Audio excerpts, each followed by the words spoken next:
And Brian Bird's hanging out in the studio with us, and that'd be pretty cool, right? If you went to Carolina, your older brother Stanley, drafted by the Panthers in '06, full circle for the family, right? That would be pretty cool. Yeah, that'd definitely be cool. I would love that. But I mean, I went to the games with him, seen him play and everything. I don't remember everything exactly, but it was just an amazing atmosphere. So you've got the nickname Spider Burns, Spider-Man. You love that, and you come up with some pretty awesome spin moves. So we thought we would kind of break them down, dig in a little bit, analyze the spin. Yeah, let's take a look at this first one here against Virginia Tech. Here you are, right here. Just walk us through here. Like, what? All right, first and foremost, like, what is it that you're looking at that you know when you want to throw this move, or do you already have it in your mind? I just want to put on this guy. Are you reading the tackle and trying to figure out, do I want to run? Do I want to spin on him or not? How do you determine when you do? Honestly, it's a little bit of both. Going throughout the game, I was going speed, outside. I was starting to get a chip. And that, as you can see, if you rewind it, there's a back there. I think we're going to get an end zone shot of this one. There's the back. Yep, so I started to see right there. I thought it was a chip. He's coming kind of close. So he probably would have cut my rush off anyway. Right. I saw the chip, so I decided to spin, and I got his inside hand hook, and I just finished it with a rip and run. Well, this next one here is going to be a little bit different. For the folks at home, here he is right here. Yeah. You're going to see this one, though. We're coming around the horn here. And how about your finish here? Sometimes it's not just about the sack. It's about doing what?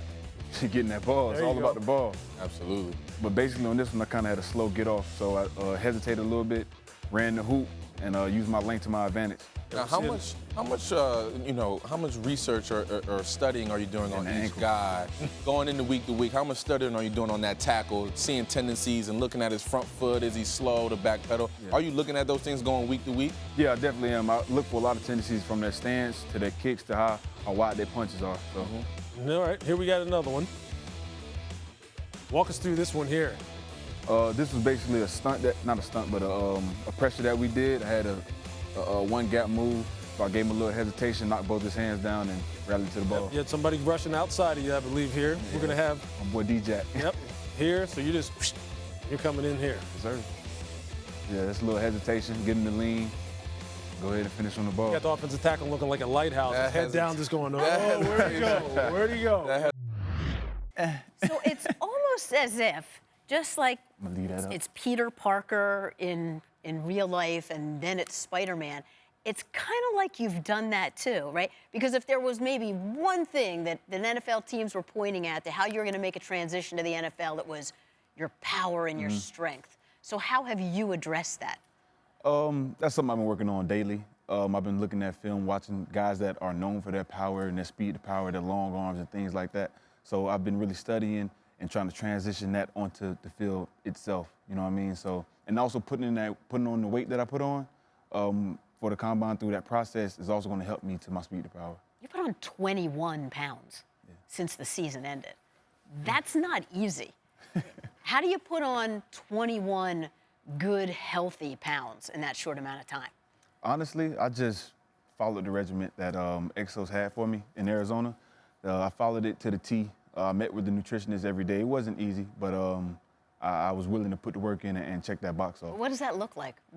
When you say follow it to a T, that's a lot of calories. How did you get them all in that amount of time? It's not as much as people think. A lot of people think I was force-feeding and throwing up. Nah, it wasn't all of that. I ate what I was supposed to eat. You feel what I'm saying? Because I have a fast metabolism, so it burns quick.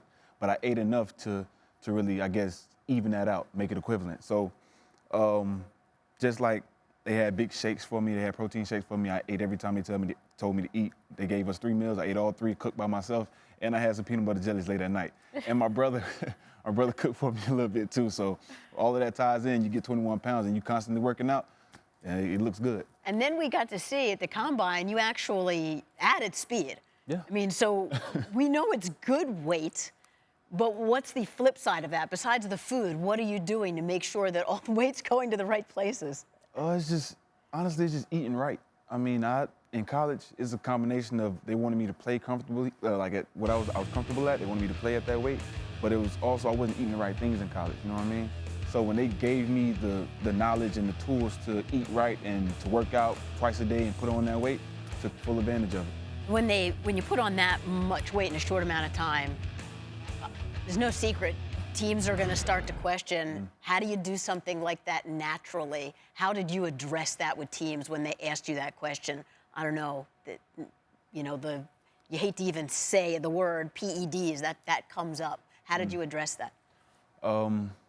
Honestly, I just told him, like, I worked hard. I did everything I had to do. And then I knew coming out, that was my biggest question mark. His weight, can he keep the weight? Is it good weight? Is he going to still have his explosiveness? Is he still going to be fast? I knew that was the biggest thing coming out. So I checked that box, and I just want to check every box along the way. So let's hit on your time at FSU. It was a rough season last year. You were one of the bright spots, 10 sacks, you're team MVP, you're a captain. But what did you learn from the adversity that can help you moving forward? Just never to give up. My main reason, since I was voted team captain by my team, I didn't want to let them down in any shape at all. So I would never let them see me give up in the game, whether we were losing, we were getting blown out, whatever the case may be. I just didn't want to give up on them.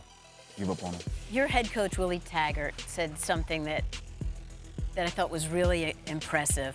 Your attention to detail in the classroom was also great. And then explain what he means by this. He said, I like when he speaks. He says things everybody needs to hear. Give us an example of that. I can't give you a lot of details in it, but I only speak when necessary. So I was never a big rah-rah kind of guy to my team. I just felt like when it was the time for someone to say something that was important, I was that guy.